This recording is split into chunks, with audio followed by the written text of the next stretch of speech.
This is a video solution for practice exercise 2. For practice exercise 2, we're going to start with a new sketch on the top plane in an untitled document. We want to create a circle using the center diameter circle option or the letter C on your keyboard. Place it at the origin and type in a dimension of 25.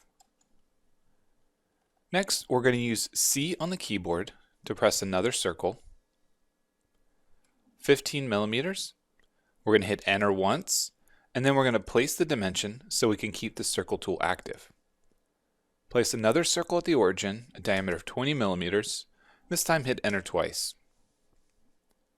Select the 20 diameter circle, hit X on the keyboard to convert it to construction. Select the 15 millimeter diameter, and we're going to change this one to construction through the sketch palette. I'm going to move all the dimensions so they have greater visibility.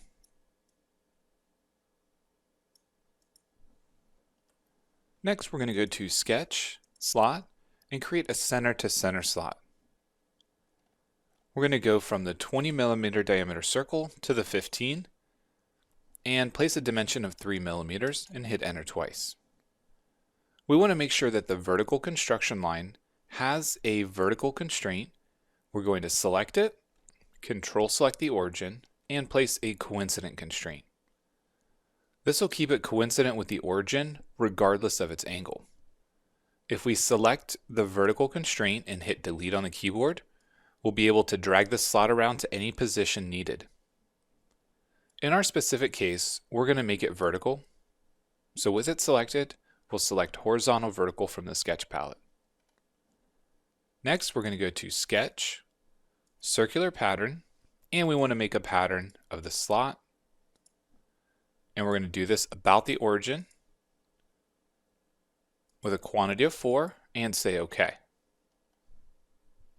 Go ahead and stop the sketch, rotate the view slightly, press E on the keyboard to extrude a distance of 4 millimeters. Once complete, you can save your file.